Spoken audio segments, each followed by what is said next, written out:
pokój i dobro. Pokój i dobro. No, tak jak obiecaliśmy, tak rozpoczynamy nowy cykl odcinków.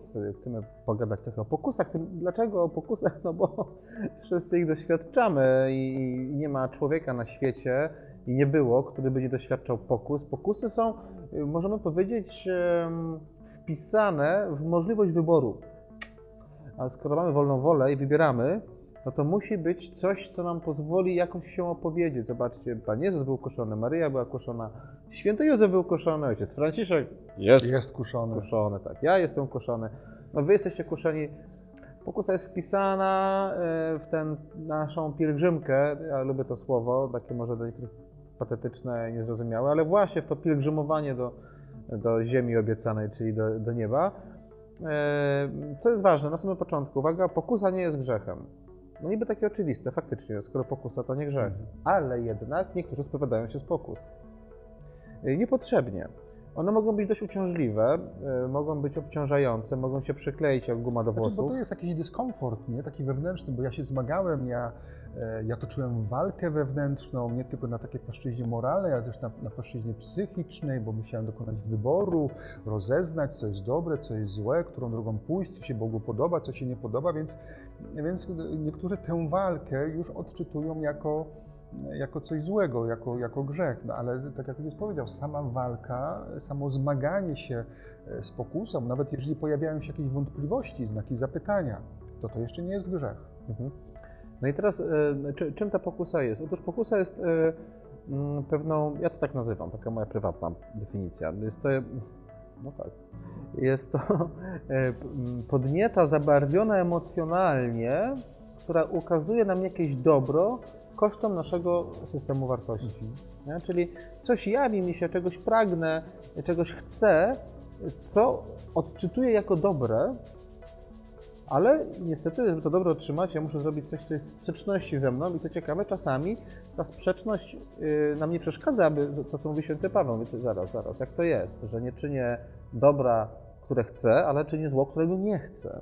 Ale ostatecznie oceniamy to z boku, że to było złe, ale kiedy wybieramy to, co nam podpowiada pokusa, no to potem powiemy właściwie nie tyle No pokusa. właśnie, proszę Ojca, bo Ojciec tak tutaj mówi o jakichś podnietach, o jakimś coś, co mi gdzieś tam coś podpowiada, że jakieś takie no po prostu prawda o pokusie przypomina nam o istnieniu szatana, o istnieniu złego ducha, którego celem jest to, żebyśmy odeszli od Pana Boga. I po to nam właśnie pokazuje alternatywną drogę, alternatywne szczęście, oprócz tego szczęścia, które daje nam Pan Bóg, żebyśmy z tej drogi zeszli. Pewno Ojciec też ma takie przekonanie, że szatan nie kusi do złego.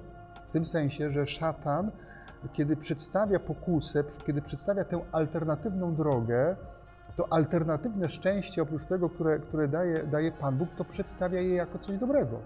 Znaczy on kusi do złego, które pokazuje jako dobre. No właśnie, znaczy, tak to w konsekwencji wygląda, nie? No właśnie, bo zobaczcie, że na przykład, zresztą to jest pokusa stara jak świat, czyli że Bóg jest twoim nieprzyjacielem, to co Bóg ci daje, czego ci zabrania, to jest dla ciebie szkodliwe, w związku z tym możesz sobie sam stworzyć alternatywne szczęście. I zobaczcie, że człowiek, kiedy idzie za tym głosem pokusy i wybiera coś, no to zawsze mu się to jawi jakieś szczęście. Dajmy na to ciężki kaliber, a co sobie będziemy żałować? Morderstwo. No i teraz ten, kto zabija, no obiektywnie powiem, że to jest morderstwo, jest złem pozbawienie kogoś życia. Ale ten, który zabija, jemu w tym momencie wydaje się to lepsze niż to, gdyby nie zabił i właśnie dlatego zabija. No. Albo może taki trochę mniej radykalny przykład, ale chyba bardziej że tak powiem, adekwatny do naszego życia, no jak chociażby niechodzenie do kościoła w niedzielę. Ktoś powie, no cały tydzień pracowałem, więc wcześnie rano musiałem codziennie o 6 wstawać, to przynajmniej w tę niedzielę sobie pośpię, żeby troszeczkę odpocząć, przecież mam prawo do odpoczynku, mam prawo do szczęścia, prawda? Bo ktoś powie, no cały tydzień nie mam mnie poza domem, więc no może to w tę niedzielę posiedzę z moją rodziną, pojadę z rodziną na działkę, posiedzimy sobie na rybach, przecież nic złego się nie stanie. Nie? I zobaczcie, że szatan podpowiada tobie, masz prawo do szczęścia, masz prawo do odpoczynku, Masz prawo do tego, żeby jakoś no, zagospodarować ten swój wolny czas. Skorzystaj z Twojego prawa. Bóg się nie pogniewa, jak Ty nie pójdziesz na jedną czy na drugą mszę świętą. Zobaczcie, że wydaje się, że to jest coś dobre, ale wiemy dobrze również, że jest to odejście z tej drogi, którą proponuje Pan Bóg. Pan Bóg mówi: ja jestem Twoim Bogiem.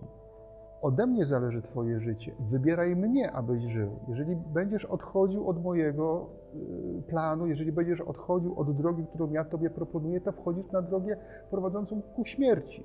A szatan właśnie tę drogę prowadzącą ku śmierci, czyli tę drogę, która nas odciąga od Pana Boga, tę drogę nam proponuje. Dlaczego?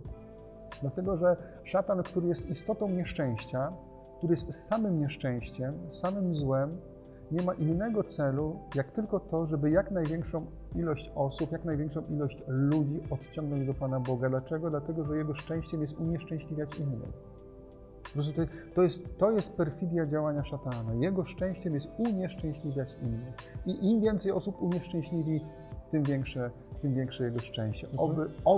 Obyśmy na tę drogę nie weszli. Tak, i to jest właśnie ciekawe, to co tutaj też kiedyś rozmawialiśmy, że no, szatan nie może dać tego, czego nie ma, tak? Czyli zawsze to będzie ułuda jakiegoś szczęścia. Skoro szatan jest istotą nieszczęścia, esencją nieszczęścia, samym nieszczęściem, to jak może uszczęśliwić? Tak.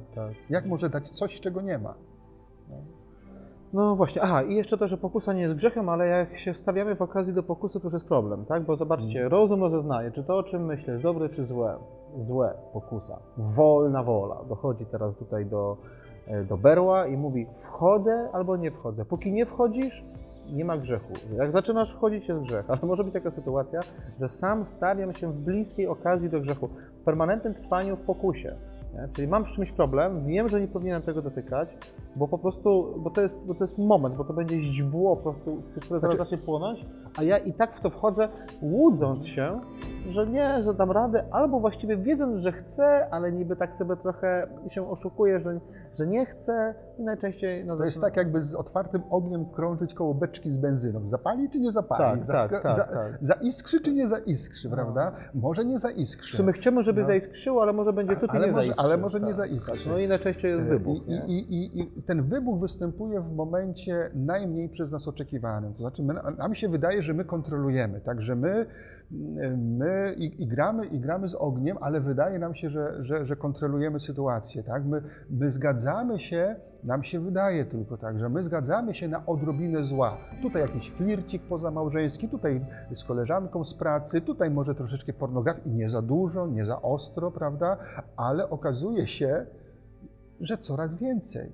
I w momencie, kiedy się niespodziewany, szatan znajduje ten najsłabszy moment w naszym życiu. No ci obuchem w łeb wali, to jest psychopata, ja wam mówię. Atakuje po prostu bez ostrzeżenia, wali, po prostu rozwala cały twój system obronny i wchodzisz w grzech śmiertelny. To jest w ogóle, zobaczycie, że walka z pokusą to jest bardzo strategiczne działanie, systemowe w ogóle, gdzie zobaczcie, że jak mamy mur, prawda, i to staramy się, żeby nie było tam żadnej szczeliny. Żadnego wyłomu. Jak jest tama, to nie chcemy, żeby tam gdzieś się woda sączyła, bo wiemy, że za chwilkę ten nacisk może być tak duży, że ta rysa, to pęknięcie, które się wydaje niewspółmiernie małe do całej budowli, po prostu to będzie tym samym punktem, gdzie ta woda rozwali wszystko. I tak jest w naszym życiu. Jak nie będziemy systemowo pracować, po prostu uszczelniać się, wzmacniać tego wału obronnego. To po prostu, to niby tylko taka szczelinka. No zobaczcie, co się dzieje w czasie powodzi. Zobaczcie, co się dzieje w czasie powodzi. Ja o tej wodzie. No, ojciec mówi o wodzie, no, dlatego mnie to zainspirowało, żeby się powodzisz, żeby temat pociągnąć. Zobaczcie, umacnia się wały. Tak? Dlaczego? Dlatego, że no właśnie, jeden słaby element w wałach przeciwpowodziowych sprawia, że zalewane są całe miasta. Tragedia. Nie? I ta walka z pokusą to będzie też takie wzmacnianie tych wałów obronnych, żebyśmy byli silni, mocni, żebyśmy mogli przeciwstawić się diabłu. Tyle na dzisiaj. Wam bardzo dziękujemy za wsparcie. No, dzięki temu możemy właśnie w tych pięknych okolicznościach przyrody nagrać coś nowego dla Was. Prosimy Was o modlitwę, lajki, komentarze, suby, wszystko wiecie. Jest to potrzebne, aby ten kanał po prostu żył. Podzielcie się także z nami, z waszym doświadczeniem, być może pokus właśnie tego. Tej walki, jak wy sobie radzicie? Tak, tak. A my postaramy się w najbliższym czasie już coś więcej wam podpowiedzieć. Pokój i dobro. Pokój i dobro.